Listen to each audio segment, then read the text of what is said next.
Blog Talk Radio.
Yes, indeed. Hooray for Hollywood.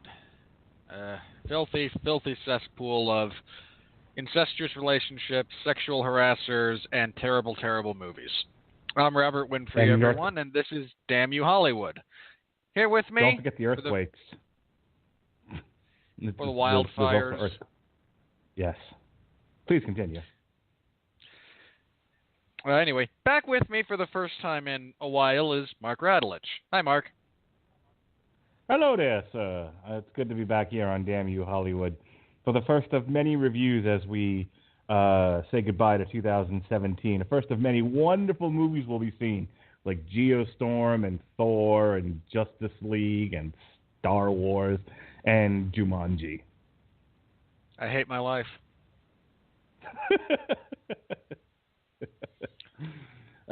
Did you watch? No, honestly, I am Star Wars looking forward to none of those. Did you watch the Star Wars trailer? Yes. What'd you think of it so far? I don't care. It's not what I asked you. I said, what did you think of the trailer? It's a trailer. Like, I mean... Okay. I mean, it didn't you had get some me pretty... any more excited to see it than I already was. I don't think that's fair, and here's why. When you saw the trailer for Thor the first time, you decided you weren't going to like the movie. I'm curious if you had a similar reaction to Star Wars, no reaction, or you thought, that actually doesn't look too bad. My issues with Thor were what I believed it would indicate about the film relative to my expectations and my understanding of the property, so on and so forth. This seems like it's going to be another entry in essentially the same wheelhouse as the other entries. It did absolutely nothing for my expectations relative to where they were before. Yeah, we'll see what happens. I was the part that got me was at the very end where Daisy Ridley says, "I need someone to show me my part, my way in all of this, or my part, or whatever it was she said." And then Kylo Ren sticks his hand out. So I'll be curious to see if they, what they do with Daisy Ridley and how they turn her. And, looks like Luke's going to be reluctant to train her, which is going to be kind of an interesting thing to watch. So I'm excited for it. I already have my tickets. I'll be going Thursday night. That whole week where, I've just said there's going to be no shows. At least I'm not doing any. I have a friend in town that's going to go see Star Wars with me. We went to go see The Phantom Menace together 2 years ago. So it's like that's just going to be... We're taking a week off for Star Wars, basically. But yeah, we're going to go Thursday at 6 o'clock for the fan event. A fan event, Robert Winfree, because I am a fan, you see, only this time I don't have to go all the way to Disney Springs. I am, just going to the theater that's down the block from my house. I hope you have a good time. I'm sure we will. It'll be me, my best buddy from New York, and, hundreds of other nerds who are super into Star Wars. It'll be a grand old time. And then we'll probably go to Disney the next day. But I'll tell you, I did not have a grand old time at Blade Runner 2049. There's 3 hours of my life I want back. Jesus Christ. Mark, are we gonna? I don't know. I want you and I talked a little bit before the show about why your experience with this movie was different from mine in some respects.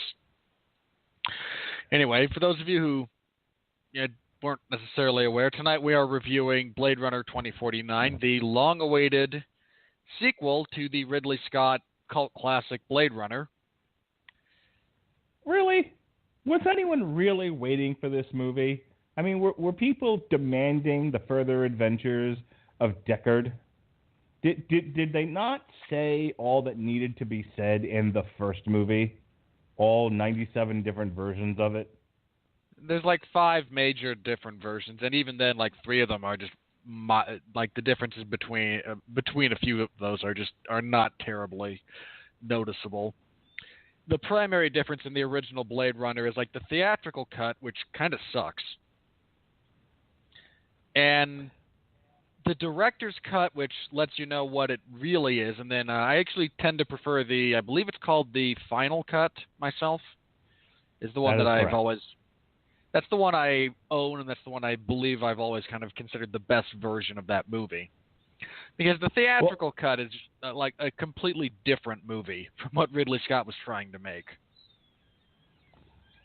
I keep hearing that, and other than there's no narration in the final cut, and there is in the theatrical, which is what I watched today.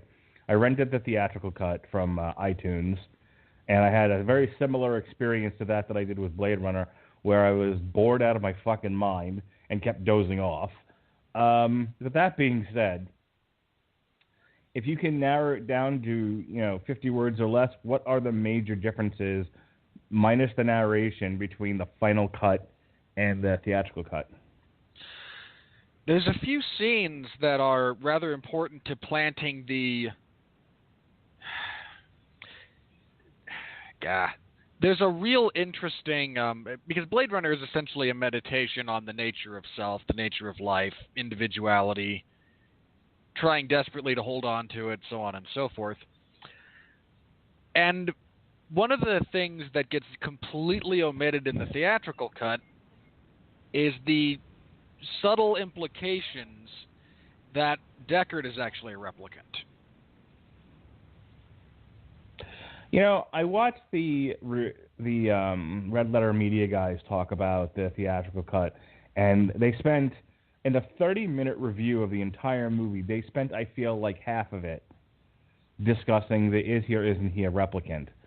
And they made the point, and I tend to agree with it, that I think it ruins the story if he's a replicant.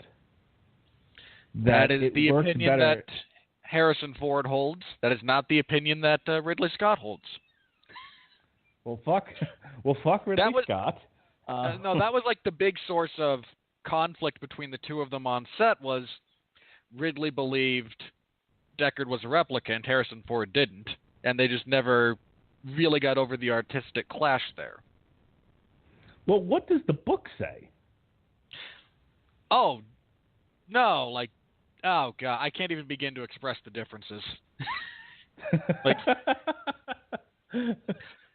For those of you who don't know, Blade Runner is based on I can't remember if it's a novella or a short story by Isaac Asimov called Do Androids Dream of Electric Sheep? My brother's looking at me funny. Oh, Philip K. Dick, excuse me, not Isaac Asimov. Thank you. And of course, Philip K. Dick does a lot of messing with reality in his stories. And the good adaptations of his stories do the same thing. The original Total Recall, for example, if you need another one. Mostly what Blade Runner, the original, is, it's not a one-to-one adaptation so much as it is taking the themes and the questions and the philosophy that is either espoused or questioned throughout Dick's novel. And again, I can't remember how long it is, so forgive me there. And expanding them, creating a slightly more vibrant universe. There's a lot more like space travel in the novel, I seem to recall. There's like ship-to-ship fighting. It's been so long since I've read that, if I've read it. I've read some of his stuff. I can't remember, so forgive me. But again, like the differences in terms of content, if you're looking for a one-to-one adaptation, are relatively shocking. But in terms of getting the feel, it's very, very accurate. And that's actually one of the big problems with the theatrical cut is it sets aside a lot of the interesting meditations on the nature of self, the nature of reality, the nature of what it means to be alive for a less interesting noir film.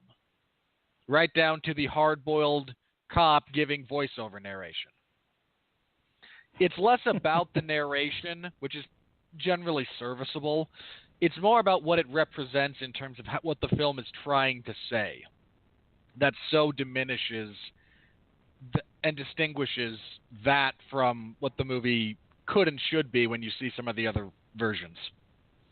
Now that I've taken Sean Comer's part for the upcoming On Trial... Yeah. I was going to say, we're going to discuss this more on Thursday, where I'm going to be in the dubious position of having to prosecute this thing, and I'm going to have to stop myself from saying things like I fell asleep through it and I was bored out of my fucking mind, because that's not an apt prosecution of a movie that is, generally speaking, well made. Just got some problems. But more on that Thursday. Let's talk about this movie that I fell asleep on. I was bored out of my fucking mind, but it's very well made. Yeah, you're going to be that critic this time around, aren't you? No. Look. I'm joking. I'm well aware that, again, because you and I have had the discussion when yelling at critics in the past that just because a movie is not something blowing up every 20 seconds. Or like modern critics wouldn't know what to do sitting through The Godfather. Well, I think very easily put, just because this wasn't my particular cup of tea doesn't make it a bad movie. Let's look at the individual elements and judge them appropriately. And that is going to be my struggle tonight, but it can be done. And that's why I like doing this show with you rather than someone who's going to go, oh my God, it was so long. And there were no explosions, like 4. And I don't know what to do with myself having to watch Ryan Gosling actually act. Like, God forbid an actor act. But let's get into the plot synopsis. Yeah. Now that you all know that, also for the record, Mark saw the original after seeing this one, which probably contributed to some of his experience with the film, which is... I literally had no idea what this movie was about. Zero. I had no context. I knew nothing about it. It was like, it's on the schedule. I was aware it existed.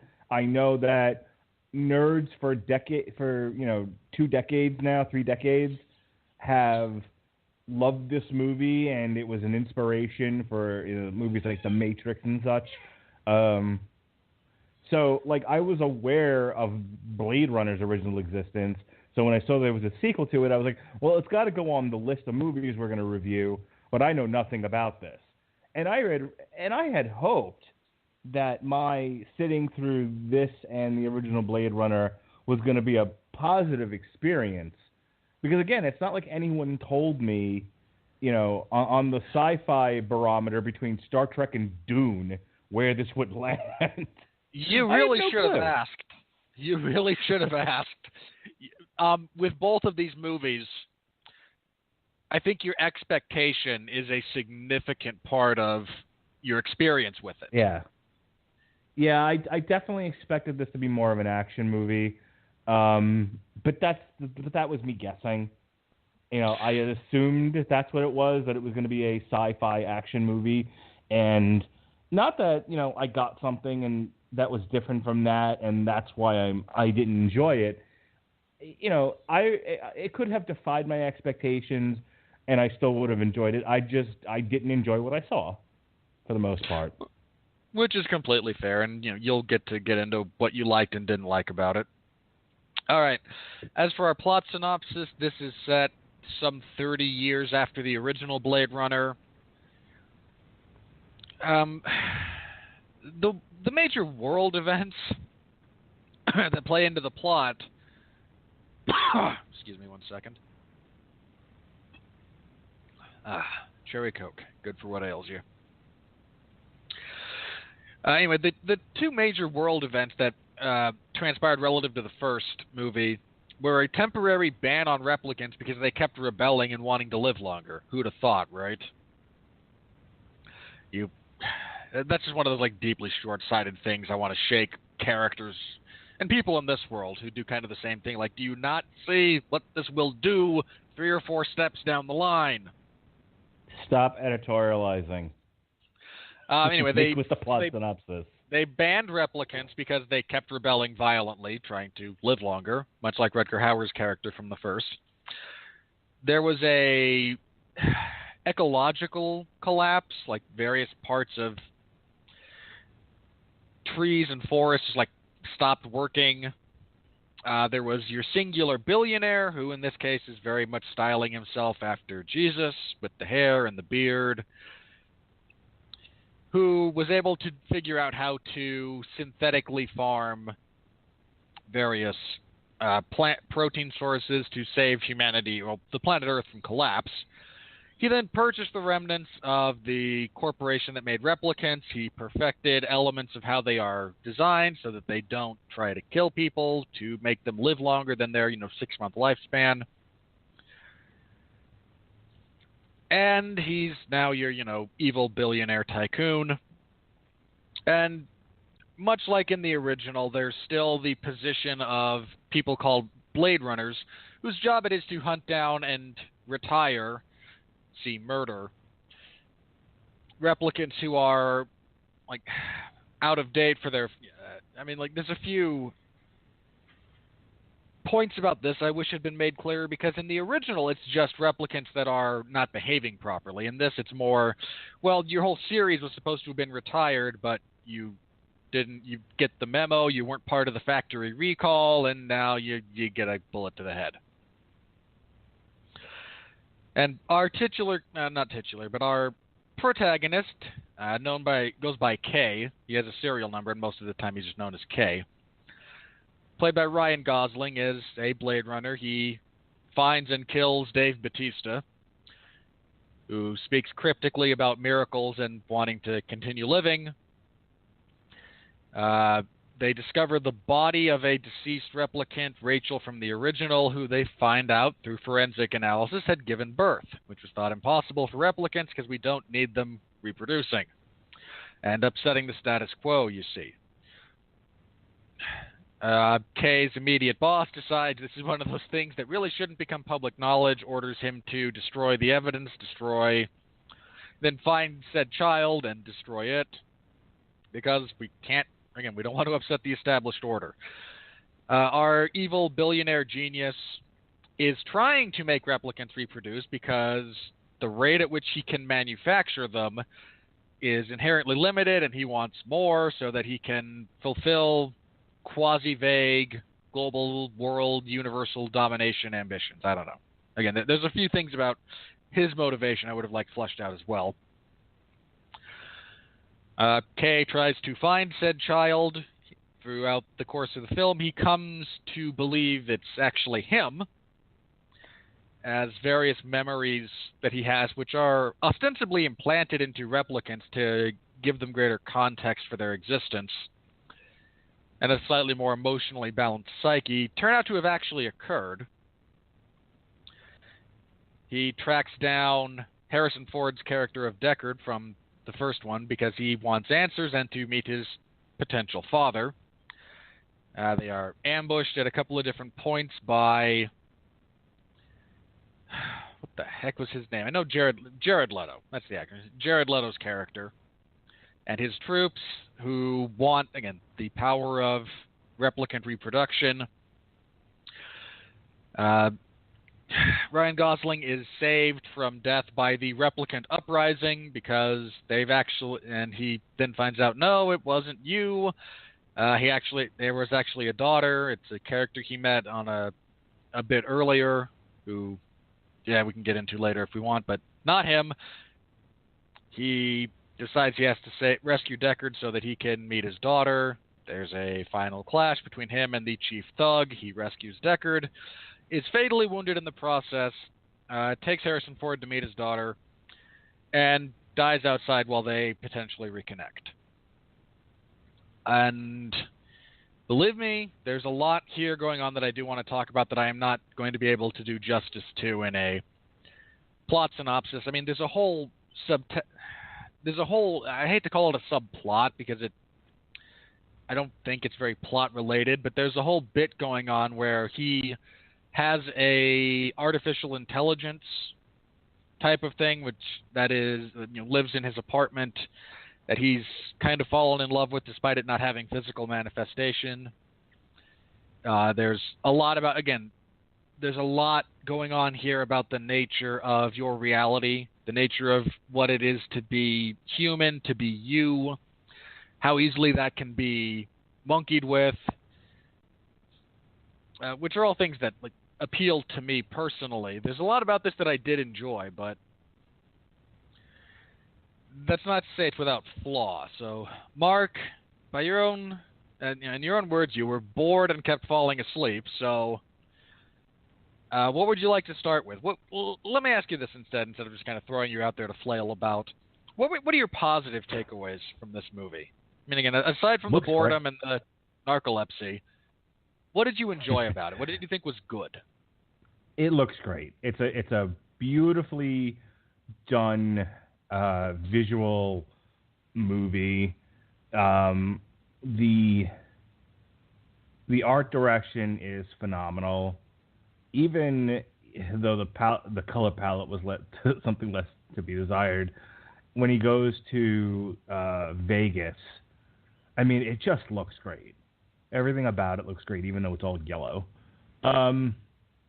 The end sequence, while I don't necessarily enjoy watching things that are shot in the fucking dark, was still a sight to behold as you saw the car being overcome with water and Deckard potentially drowning, and an entire end fight sequence between Louv, whatever her name is, and Ryan Gosling's character Kay.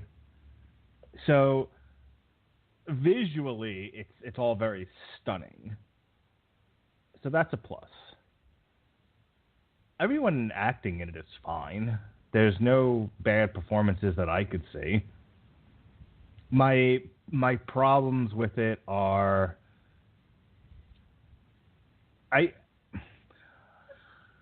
forgetting about the passing out part of it, because I don't think I slept through anything of major importance.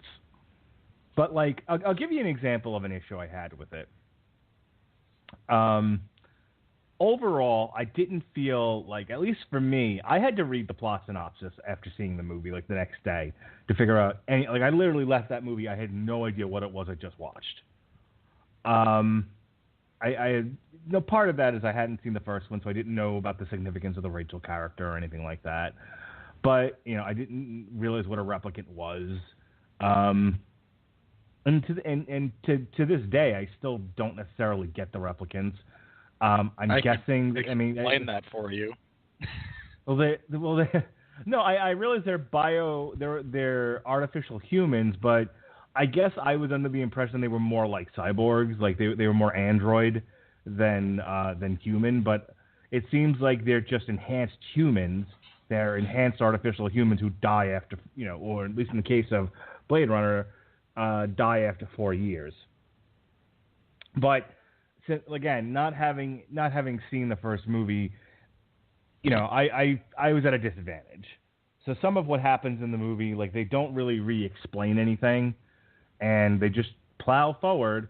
Like, I don't know why Kay is going after Bautista in the beginning, and then this is the big one. When they figure out what the box is and what's in the box. What's in the box? What's in the box? They figure out what's in the box and what it means.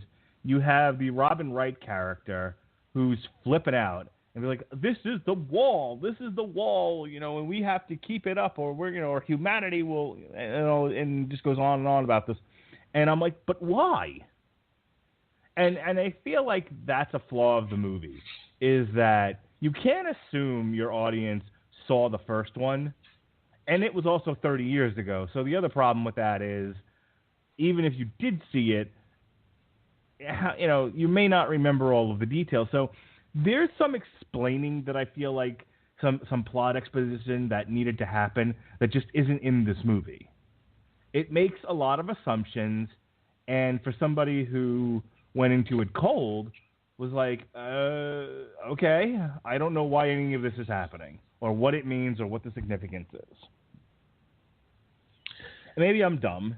Maybe it is all in there, and I just somehow missed it. But honestly, I was struggling. Well, it's more for me, like, because I understand being a history buff. Every time that the subservient class finds a way to elevate themselves, that's when, bad stuff starts happening. And I don't mean that in the sense that how dare we not still have a class system, but it is a violent process to overthrow it. Okay, but that's my point. None of that got explained appropriately. So the fact that you have these synthetic life forms that are entirely dependent on humans to continue existing and are placed in a position where they have very little free will and are forced to obey things asked of them by humans. I mean, that seems pretty clear to me. They are very clearly a slave race, and now have the potential to simply overtake humanity if they can reproduce on their own, because they're superior to humanity in pretty much every way. I did not feel like that was adequately explained in the movie. And I could be wrong about that. You could be like, how could he have not have seen it? But you're talking to somebody who could very succinctly explain all four of the first Transformers movies, their plot details, their motivations, and everything else. And I'm watching this, and I'm like, I don't get what's happening. Well, that's because there aren't really any in the Transformers movies. No, see, there are. That's the point of me bringing that up. I can succinctly explain that Shia LaBeouf has, issues being a teenager and wants to get laid. Wow. Let's not get into an argument over Transformers for the 50 millionth time. My point with bringing that up is that I'm, I don't think I'm a dummy, and I was paying close enough attention to at least the first hour of this film before it started to lose me and I was losing consciousness. Just in terms of film structure, I mean, let's think about what the setup here is. A person who has no foreknowledge of what this movie is or what it's about or what this world is comes into it, and after an hour into this movie, still not a clue. Literally no clue. I didn't realize Kay was a replicant until much later on in the movie. The fact that his name is just a serial number? Again, that doesn't mean anything without any context. That could just be the way this world operates. I don't know. I got a hint of that. Another thing that really bugged me was how much time is spent with him and the hologram. Call it a hologram. Yeah. So you're right. There's an entire subplot, a very generous subplot, that is spent with him and his hologram. It goes on forever, and I don't know if it amounts to anything. And and here's the thing. I'm not criticizing Ryan Gosling's acting as such, as it was he was told act a certain way, and he does that effectively. But if you told me he was in love with this hologram, I wouldn't believe you based on that performance. Based on what he does in this movie,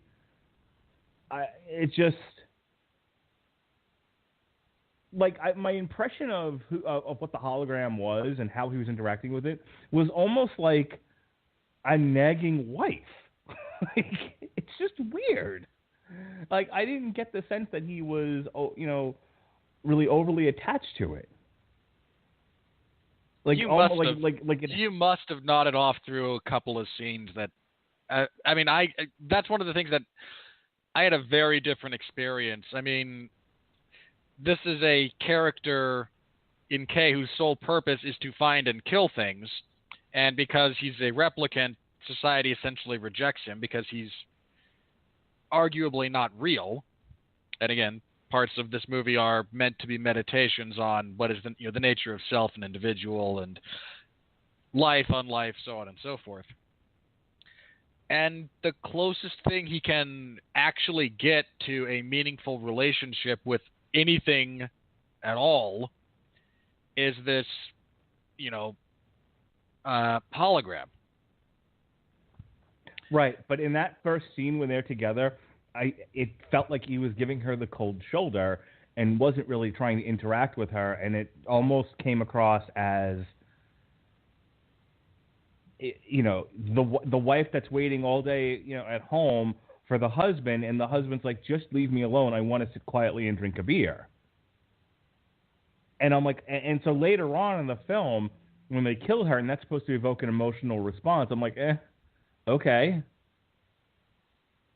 The only other scene that might have convinced me there was more going on with him in the hologram is the futuristic three-way. You didn't get anything from the done. two of them going up on the roof in the rain and not physically being able to touch? Now that you mention it, maybe. But I thought the one that stayed in my mind more was that first scene. The thing in the rain, I might have just been too far gone at that point for it to have registered, to be honest. Because it happens right after. He shows up home and he gives her the, for want of a better phrase, the mobile emitter. So she's not stuck within that limited but that space. felt more like... I didn't get anything from his reaction to that. I got that more of hers. Like, oh, look, I'm a real girl now. That's all I got out of that scene. Which made me think she might have been a real person at one time, and her essence got uploaded into the internet or some shit. Until he's walking towards his final confrontation, and he's reminded very pointedly that she's just a mass-produced product. Right. But my experience with the film until I saw that was I was thinking she might have been somebody that he really knew, and this was his way of hanging on to her. And that would have also explained some of his reticence in dealing with her is, that at any given time, this could, she could go away again for good this time. And then, you see the advertisement for it at the very end. And it's like, oh, well, I guess that's not right. But again... the first time he meets Love, he mentions, because he's carrying that, thing with him that gives off, I forget what the song, that little bit of that piece of classical music. And she brings up that, that's, one of our products. And that's... Right. No, I remember that now. And, I remember thinking in the theater, like, oh, okay, it's just the hologram. It means nothing more to him. But then if that's the case, then why do I care about that character? It's not just a hologram to him. It's just a hologram to everyone else. To him, it's something he's formed an attachment with. I don't feel like, and you feel free to disagree with this, but it's not worth continuing to debate. My personal opinion is I don't feel like the writing was strong enough to bring enough of that out. I'm not saying it wasn't there entirely. I'm saying it didn't there wasn't enough of it there to grab me. I feel like they relied a lot on the kind of the subtle acting and the subtext of stuff between the two of them that you really had to pay attention to. Okay. in order to really kind of get that. And if there's anything distracting you, and I was unfortunate enough to be in a theater with two different groups of people, one in front of me, one behind me, that wouldn't shut up.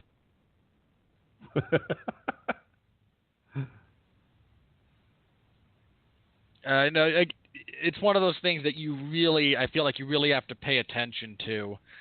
And if this were, done by a different director, then there would have been long bits of dialogue rather than just letting the actors do it with, other things. I hate to be the guy that complains about an actor, silently looking into the camera and acting, but there was a lot of that in this. There was. And I think, it works in movies like The Godfather where the world is still familiar enough that you can do that. I don't know how well it works in a dystopian future sci-fi epic where you still have to explain some of the world building to people. You don't have to do world building for The Deer Hunter. You don't have to do world building for The Godfather necessarily. You do kind of have to do it for Blade Runner. I don't know. It didn't bother me. But I am perfectly willing to accept that I am a statistical aberration a lot of the time. The last thing I'm going to say is, while I did enjoy the visuals and I thought the movie looked very pretty, one thing I was a little taken aback by in terms of visuals was, and I'm comparing this now to the original. The original looks like a lived-in world, a bustling lived-in world. This one looked dead. For the record, I think that's deliberate. And that's fine, but it doesn't make it interesting, and certainly I'm sitting here going, why do we need cops and why do we need replicant cops if there's nobody in this world anymore? And, and again, she made such a hue and cry over, we need to keep this world from tearing itself apart, but you don't get to see any of the world. I saw a little bit of the city, which looked empty.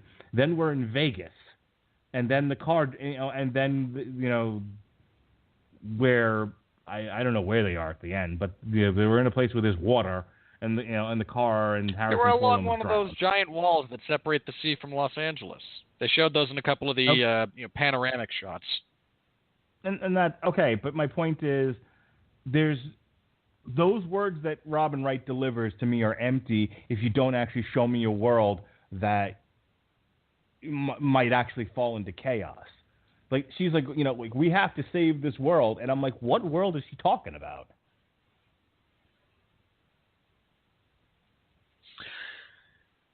I see your point. I mean, again, a lot of the stuff that is done with the other people living in the world is given a little bit shortchanged. I mean, you have the scene where he walks back to his apartment and he's, there's all these people he's stepping over and he's, verbally accosted, and there's graffiti on the outside of his house, or on the outside of his door. Then you have the scene where he is sitting around eating, and the replicant resistance sends a couple of prostitutes over to kind of chat him up. There's a bit of the retirement home, but I generally agree with you that they could have maybe done a better job, even just in background stuff, like news reports of civil unrest that go to just creating a feel. Well, instead of doing the same shot of the city at night with the flames going up, maybe do some, maybe show more of the city with people interacting in the city. Show me what's at stake, which I never got a sense of with this movie. Yeah, and that's also part of my gripe with the Jared Leto's character. His desire for replicants who can reproduce on their own. I mean, you get the sense that he's the bad guy, and he certainly behaves that way in some respects. But I mean, his exact goals are never really made clear. And there's a lot about why he's doing what he's doing that I felt needed to be fleshed out and could have added a whole, a further layer of menace to him that, quite frankly, he could have used. So those are more my thoughts on it. I thought Harrison Ford did a good job. I was their shared sequences were interesting, to say the least. Took a little while to get there, but eventually they do get there, and it's fine, I guess. So I guess let's do your review, and then we'll get on with the next part of this. I generally enjoyed it, but I also have been known to enjoy not always, but I have been known to enjoy on occasion the more symbolic films, the more, for want of a better phrase, art house style. I mean, I have a different ceiling from other people as far as how much of that I can take, but I like slower stuff that deals with, and some of the themes that they touch on here. I like that they kind of mess with Ryan Gosling, with Kay's head a little bit, and well, no, like you're in a position where no, it's you. You're the chosen one. You are the replicant born of human and and then no, really, you just kind of got the shaft as far as that goes. They were just screwing with your head. I like stuff like that. I liked all the acting. Specifically, Gosling and Harrison Ford, I thought, did a really good job. The one thing I would warn people about, this is a nearly 3-hour movie. It's 168 minutes. And it's a long movie. And it feels long. If you like paying attention to what's on screen, I don't think it I don't find it ponderous. But if you're planning, again, if you're thinking about seeing it, be aware. This is a long movie. This is a slower paced movie. And if those aren't things you're interested in, you will not enjoy it.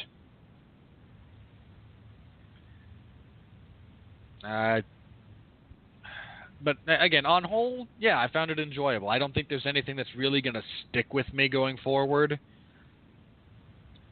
But it was very well made, well acted, and I have very few. Again, Mark and I outlined some of our technical complaints, but I have very few of them. I just really struggle to find anything that blew me away about this movie.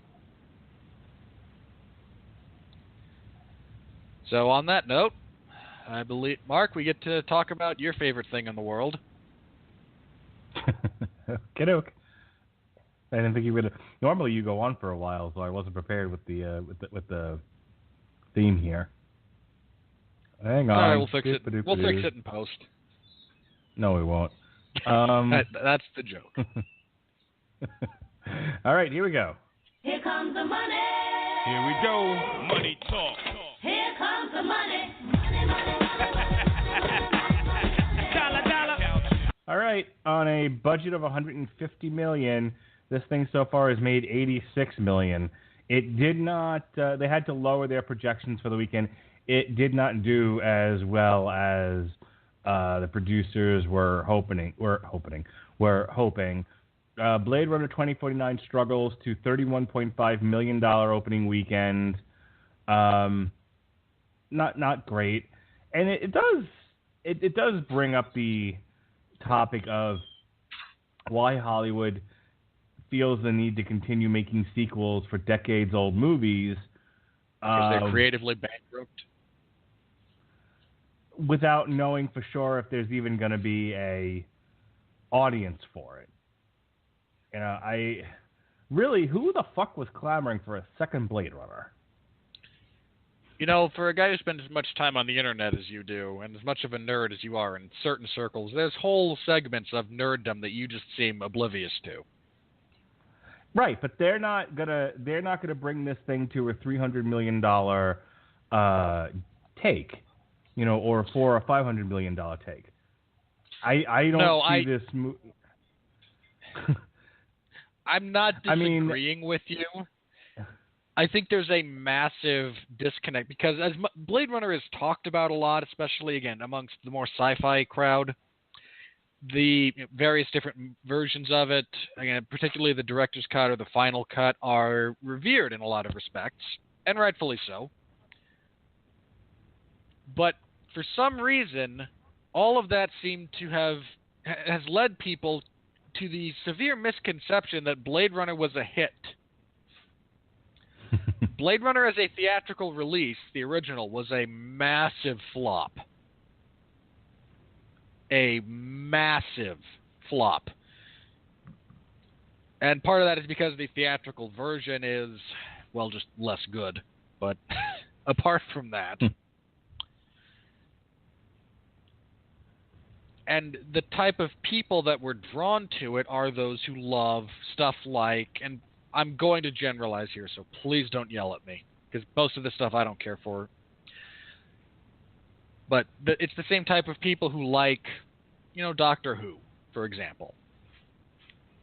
And I know there's going to be some people on both sides of that, like, I like one, I don't like the other, please stop generalizing. I have to generalize. I'm making a point here. In that the fan base is there. They are passionate, but they are not legion. There is a passionate fan base for Blade Runner.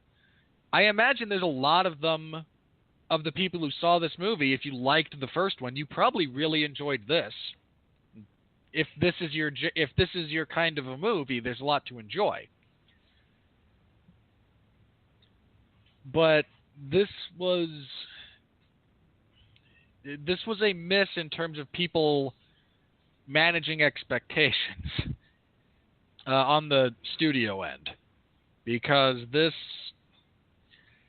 you're following up a cult classic in the science fiction genre, and actual science fiction is a real hard sell. I still maintain, and you've essentially agreed with me on this point, about the damage that Star Wars did to that genre.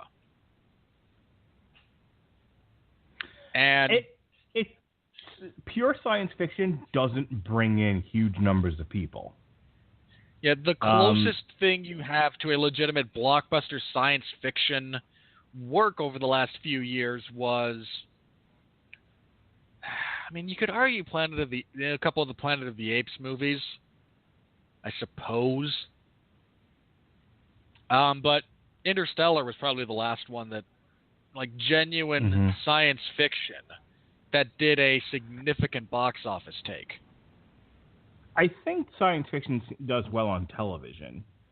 Because you got to remember, the movies involve actually going out, and I know this is sort of a strange thing to say, but people actually have to get out of their house and go to the movies, and people will leave their house for spectacle.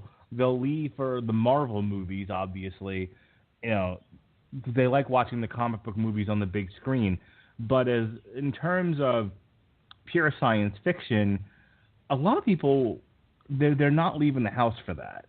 That's a wait till it comes on Netflix kind of deal, or wait till it comes on HBO or whatever.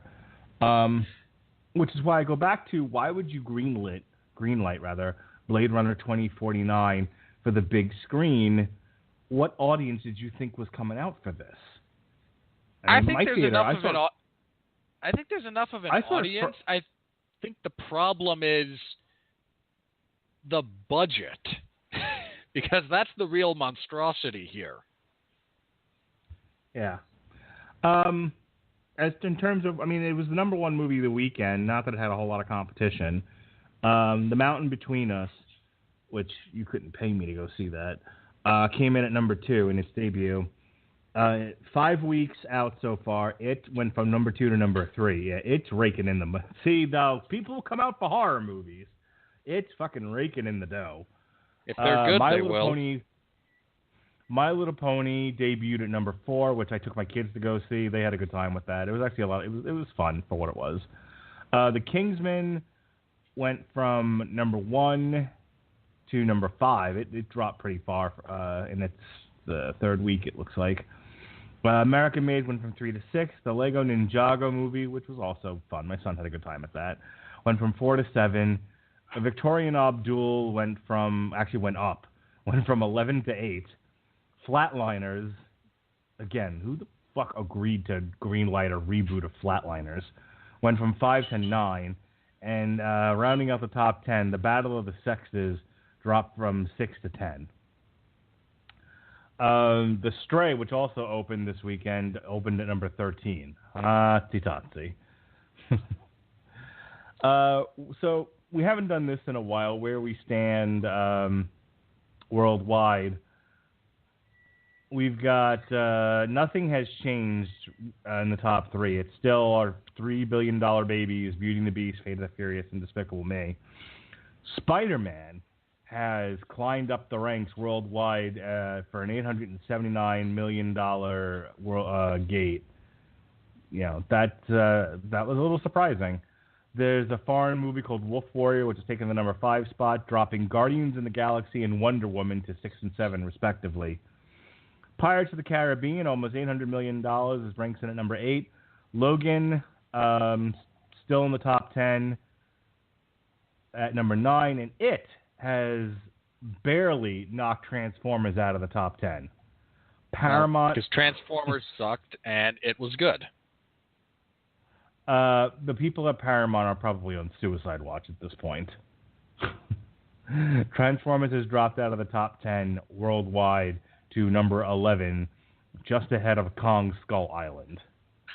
Any Warner chance Brothers, it drops however, further? I mean, there's a few places it's guaranteed to drop with, Star Wars coming out.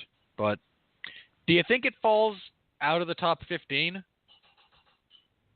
Well, here's what's directly behind it. Kong Skull Island, so no. Dunkirk, probably not. The Boss Baby, nope. And War for the Planet of the Apes, yeah, no. None of those are going to make any more money than they've already made at this point. So they're not overtaking it. Star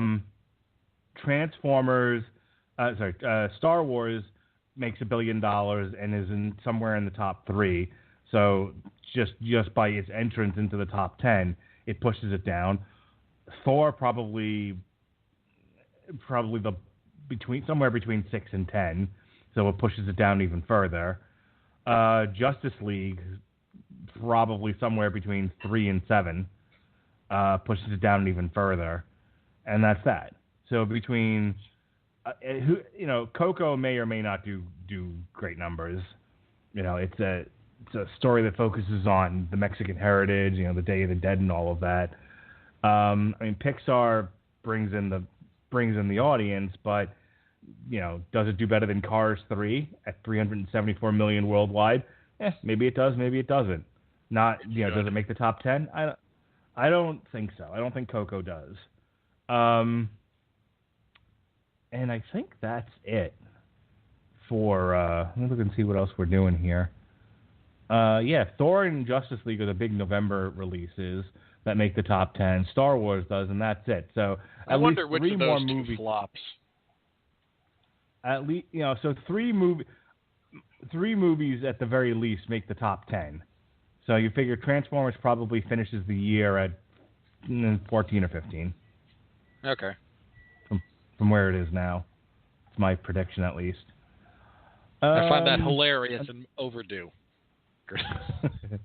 Once again, I'm looking at the top 20 right now, and that is Paramount's the only other entry from Paramount in the top 20 movies for this year so far is Triple X, The Return of Xander Cage, which also was Warner Brothers is they don't have a movie anywhere in the top 6. Their highest grossing movie this year is Wonder Woman, but when you look at comparatively speaking, their total number of pictures compared to some of the other ones, Warner Brothers is actually kicking ass this year. They're being very judicious, and they're really hoping that Justice League doesn't fail, because that's where all of their eggs are in that particular basket. Looking at the studios, they are currently the number 1 in market share for this year. It's Warner Brothers, then Disney, then Universal. with Fox coming in fourth, and then finally Sony at a distant number 5. Paramount is, of all the major studios, Paramount is dead last with 4.9. And then after that, it's all little companies. Yeah, this has been an interesting year, and there's more to come, and I'm just sad about it.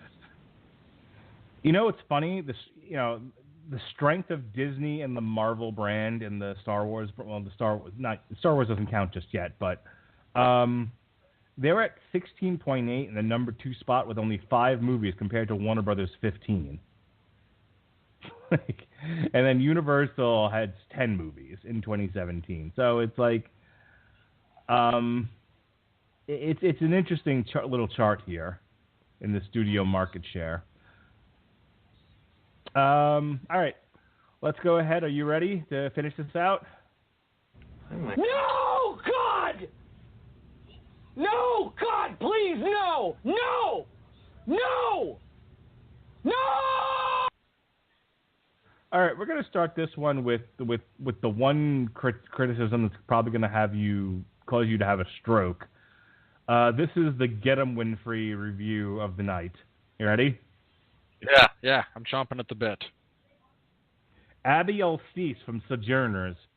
Liberation doesn't have quite the same effect when it's done by white people for other white people.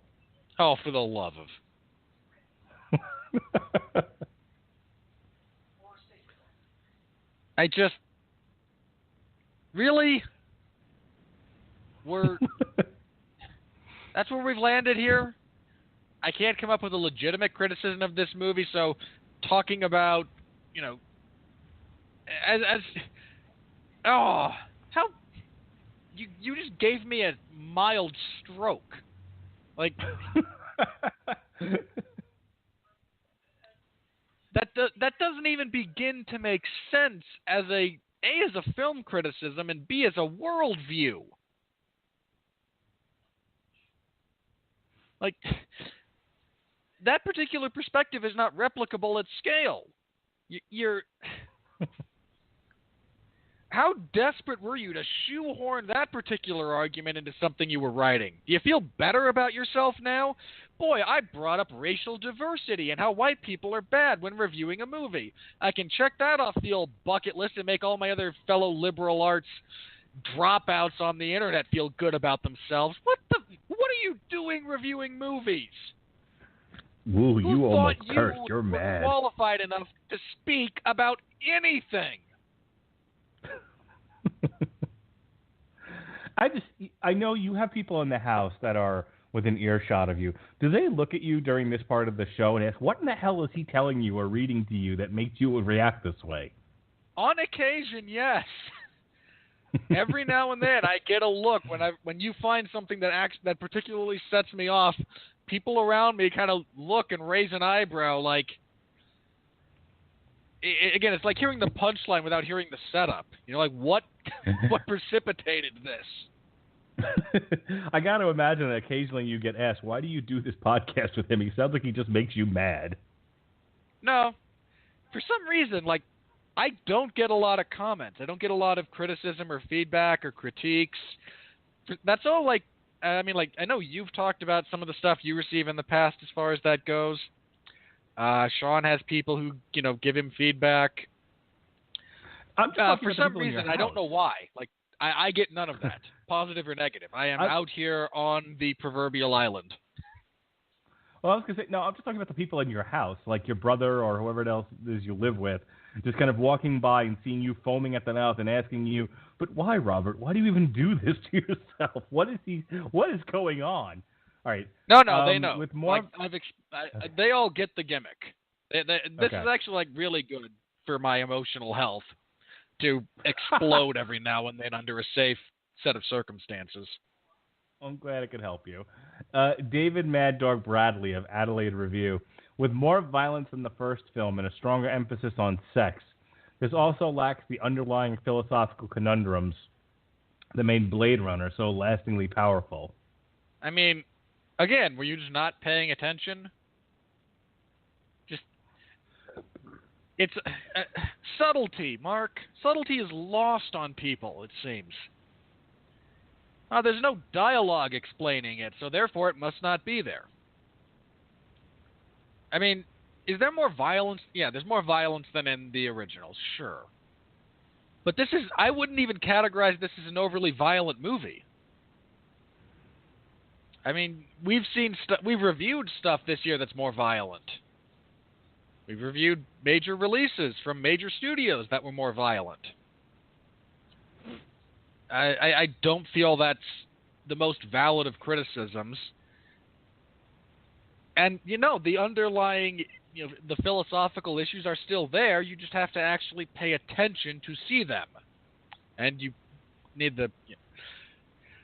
I mean, the fixation on the sexual is more a byproduct of their society going to hell than anything else. And also, given how many people choose to define themselves via their sexuality rather than having that be a component of who they are as an individual, it makes sense that an entity trying to figure out who he is and how he relates to things would be a sexual being. I mean, they didn't make a bunch of Ken dolls when they made replicants. Like, Chuck Bowen of Slant Magazine says, Blade Runner 2049 has been made with impeccable craftsmanship and taste. Yet the film is so terrified of disreputability that it renders itself dead from the waist down, unable to derive pleasure from even a theoretically kinky robot three-way. I'm sorry, were you hoping for something trashier? I mean, was your goal like, okay, what if, I hate to say it about this particular gentleman, but what if Roger Corman had made this movie? That's what you wanted? All right. Jim Did you want Shembry, something more illicit? I mean, were you, actually hoping for porn? Jim Shembry of 3AW says, Blade Runner 2049 is breathtakingly dull. It barely has enough story to cover a 90-minute film, let alone one that runs 164. It's punishingly slow. The performances are sullen and dour. Nobody seems interested in being there. The film is a visual bore. Okay, half of those are not fair and just inaccurate. First of all, the visuals are actually really strong. First of all, there's that. Second of all, the performances are dour because it's a relatively dour world. I mean, they expressly state that various ecological systems around the world have collapsed. The physical planet Earth is dying. You expect them to be happy? I mean, how disconnected from reality are you? Sour Stewart of the New York Post, top critic, says, like the 20-foot-tall ballerina holograms pirouetting through its decrepit Los Angeles streets, Blade Runner 2049 is hauntingly beautiful, technologically stunning, and low on substance. I feel like that's a common theme amongst people who just didn't pay attention. Because the substance is derived from watching the actors actually act, and don't get me wrong, again, this is a slow movie and a long movie, and that can try the patience of the average moviegoer. That's fine and fair. If your job is to review film, I expect you to have a slightly higher threshold of tolerance. I expect you to be able to sit through a 3-hour movie if necessary, pay attention, and talk about it intelligently. Maybe I just expect too much of people claiming to be professionals in any given field. I mean, why should your doctor know the difference between pancreatitis and pancreatic cancer? Jake Coyle of the Associated Press, top critic, says, while Blade Runner 2049 is always something to look at, an overtly elaborate script and some other bad habits common to today's sequel machinery, such as glaring product placement, have broken the Blade Runner's spell. This person apparently never saw the first one with the glaring product placement of Atari, Coca-Cola, and Pan Am. Do you not understand the purpose of I mean, look, this isn't product placement because they were paid. This is meant to reflect how the world is at the time. Specifically that it's, again, this guy must not have seen the original. Because there was product placement everywhere. It was deliberate, and it meant to serve a purpose in terms of fleshing out the world. That's not the same as shilling for cash. This is a great one. Laura Clifford of Reeling Reviews says there are no new ideas here. Poignancy achieved by rehashing moments of the original film with dollops lifted from Spielberg's AI and Spike Jonze's Her.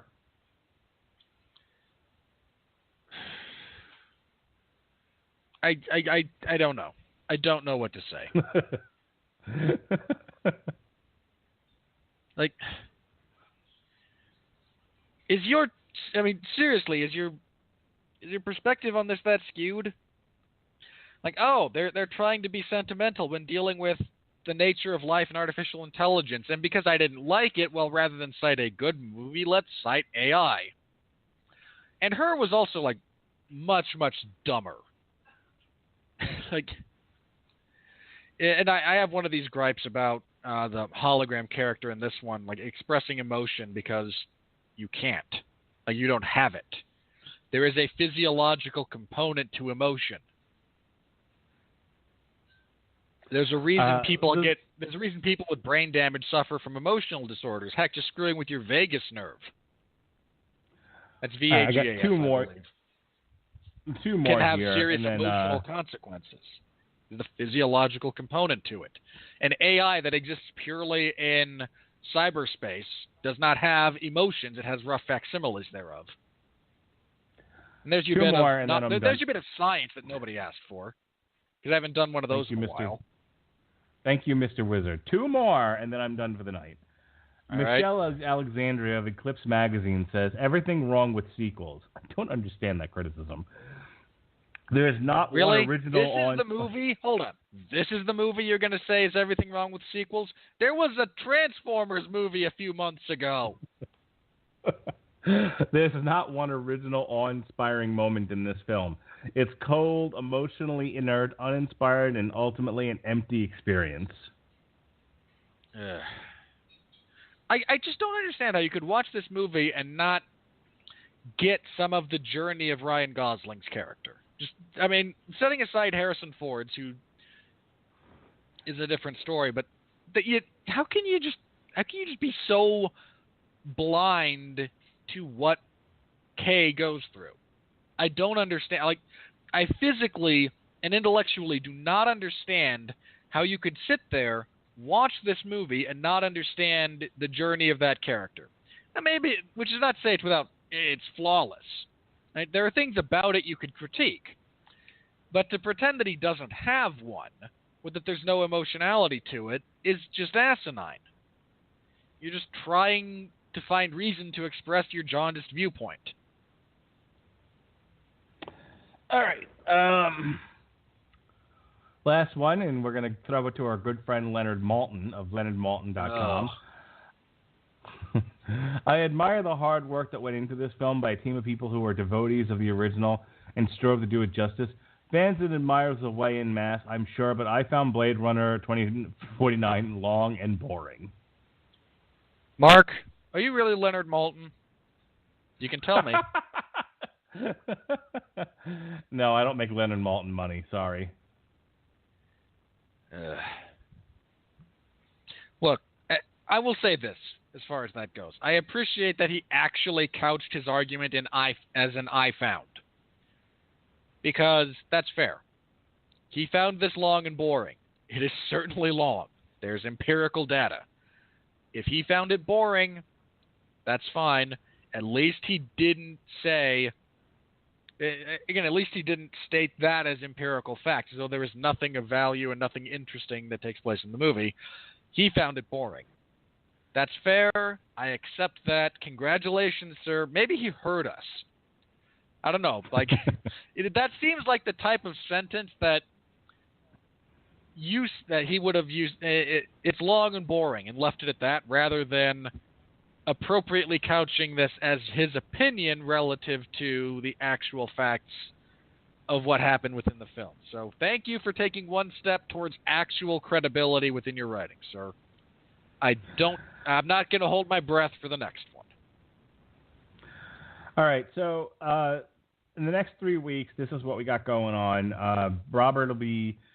We won't next week. We aren't reviewing a movie because nothing good comes out this weekend. However, we will be back on Tuesday to review the second half of season 3, otherwise known as season 4 of Voltron, brought to you by Netflix. And then we're back with 2 more reviews. We've got Geostorm, which Robert personally can't wait for, and Jigsaw, which I hate.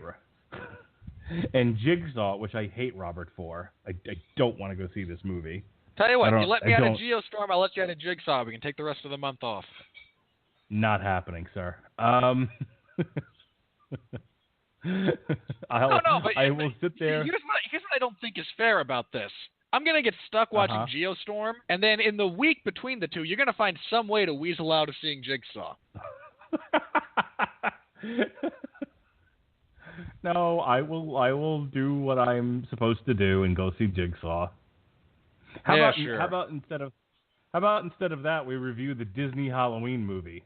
Huh? I have no access to that. It's a Fandango experience. Not a fan. Is it Fandango? No, Phantom event. There's a Phantom event that I'm taking my kids to go see on October 28th, and it's the Disney Junior Halloween. No. We could review that instead. Huh? No? Mark, I go to see enough weird movies by myself that get people staring at me when I'm the lone 31-year-old guy in a theater full of kids. I will not go see a Disney Junior Halloween experience on my own. Okay, fair enough. The rest of this week and next goes like this. Here on the Radulich and Broadcasting Network. Tomorrow is the new Cradle of Filth on Metal Hammer of Doom. Thursday, Sean and I will attempt to put Blade Runner, the theatrical cut, on trial. The aforementioned Voltron is a week from tonight. A week from tomorrow is the new Marilyn Manson, Heaven Upside Down. No show Thursday. I'm taking the day off. The following week, source material has Planet Hulk, the aforementioned Geostorm, Metal Hammer of Doom is reviewing New Stray from the Path, and by Sean's request, we will be putting Halloween 3, Season of the Witch, I think it's called. Season of the Witch. Season of the Witch on trial. And then we end the month with of October with our review of Jigsaw, Motorhead, Undercover, and that's that for that week. So those are our shows. We hope you'll join us for them all. Did you hear Mark Hunt got pulled from his fight due to what is it? Not brain damage, but some sort of brain issue. CTE. He did an interview with I forget which magazine where he discussed some of the symptoms that some of his issues that are symptoms of CTE, slurred speech, short-term memory loss,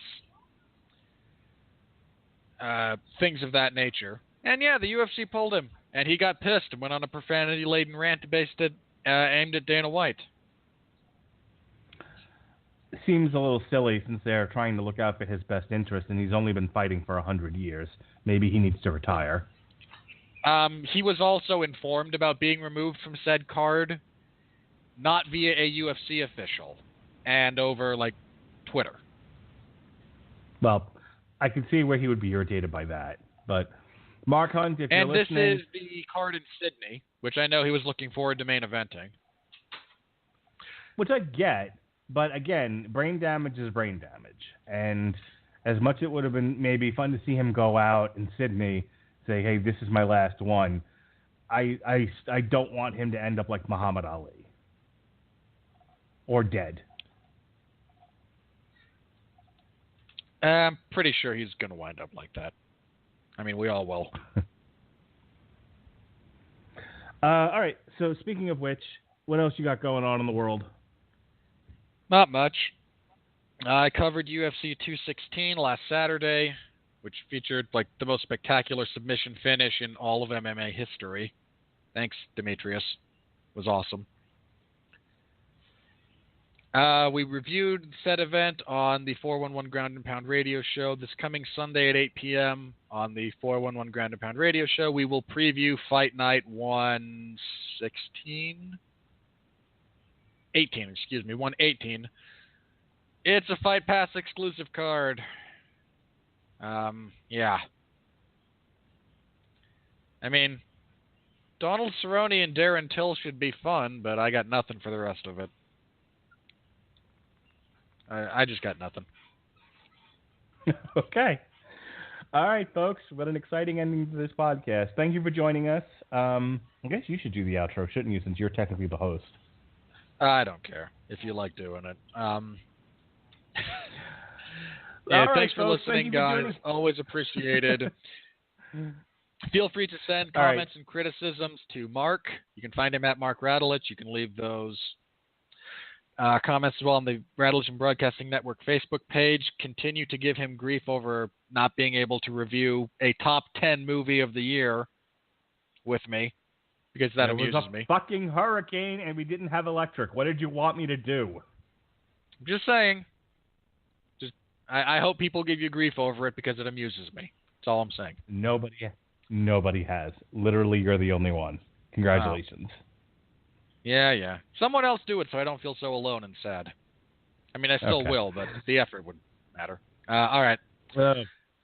Until next time, everybody. Thanks for being here. You hit the button for the outro music. Please continue to be well, be safe, and behave.